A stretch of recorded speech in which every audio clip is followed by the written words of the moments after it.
My name is Leah Tullo, and I'm going to be talking about humans' effect on the earth and how we need to improve our relations with the earth. It is time that we take responsibility for the mess we've created here. We cannot go on living the lifestyle that we've become accustomed to. This lifestyle is destroying our home, and it needs to change. For too long, our lifestyle has been based on innovation and industrialization with little consideration for the lasting effects on the environment.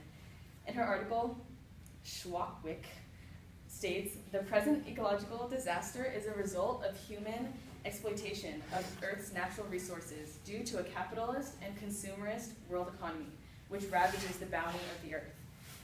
Due to this exploitation of natural resources that she mentions, over time, problems have piled up almost to the point of being irreversible.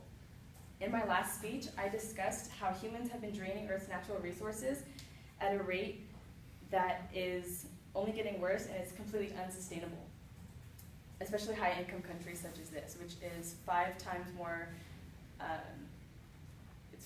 High-income countries have 5 times the consumption rate as low-income countries. I also discussed the contamination of air, water, and land, the essentials of our survival. The final point in my last speech was regarding the lack of serious effort to improve the Earth and restore its natural resources. There are organizations and companies working towards restoration, but they are currently not enough to make a colossal difference. Every effort counts, so any sort of contribution makes a difference and could even encourage others to join in. In order for humans to have a chance at saving the Earth and ourselves on the Earth, we can begin by increasing our efforts to minimize pollution wherever we can, conserve and recycle paper products, and consider the consequences of our everyday actions. So the first pressing issue is pollution of air, water, and land, which is every earthly sector. Humans drink water, consume food from the ocean, we're exposed to precipitation, we use water for agriculture and everyday tasks. Humans need to breathe air, and preferably clean air without harsh, poisonous chemicals.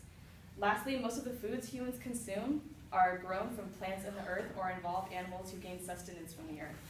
Not only are humans affected by pollution in the water, air, and land, but the organisms and animals living in those areas are affected as well.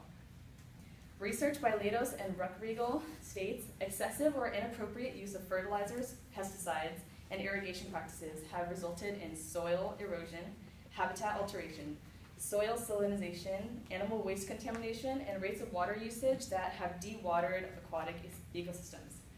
So unfortunately, the chemicals that we use to promote the growth and safety of our own agriculture, aka fertilizers and pesticides, are actually harmful to the environment as well as the animals that come into contact with them. And as we know, pesticides aren't really good for us. That's why we have been creating organic fruits to avoid the pesticides which we've been using for so long.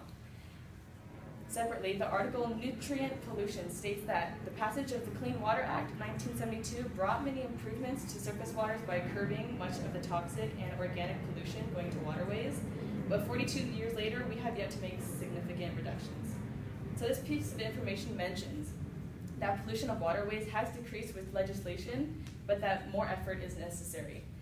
Legislation might not cure the world immediately, but it can definitely make a difference in establishing regulations for chemicals or waste disposal and the consequences for pollution. Recycling and conservation of paper. As paper items surround us more and more, trees are fewer and fewer.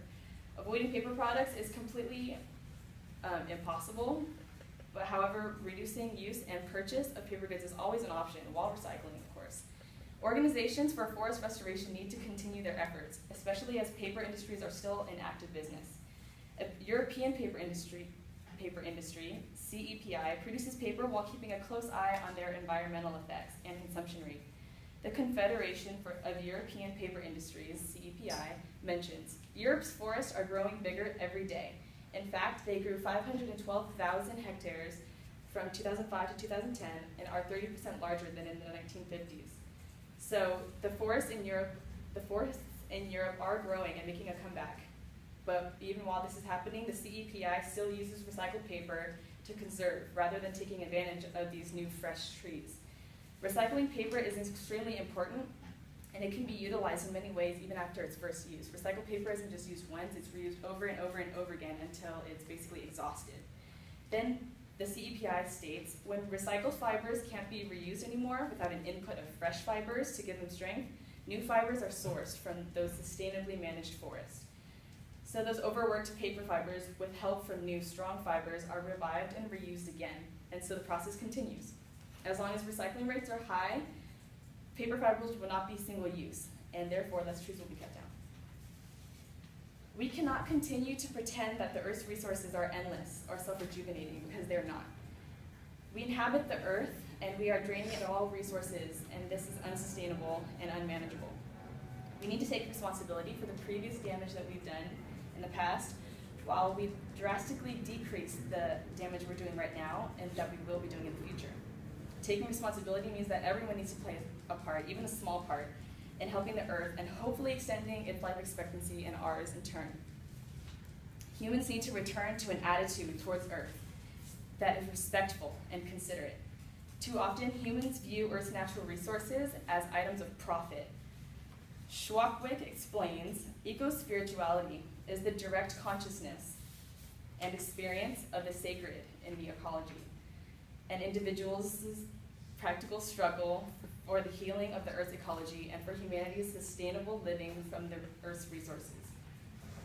I really like her idea of eco-spirituality. It reminds me of how the Native American Indians revered the land, nature, and creatures as cohabitants of the world rather than instruments for human exploitation and gain.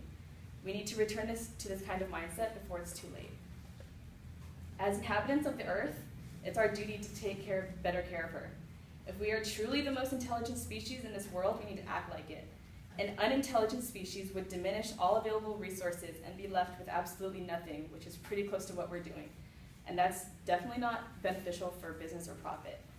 An intelligent species would recognize the beauty and wonder of the world surrounding it and realize that we are a part of it, from the Earth and part of the Earth, and not above it. The Earth was not handed over to humans so that they could just destroy every natural aspect for profit. Humans blossomed from the Earth as creatures, caretakers, and participants in this whole scheme of life. So I ask of you, let us do what we can to revive our Earth so that we may participate in the scheme of life, not disrupt it or ultimately destroy it.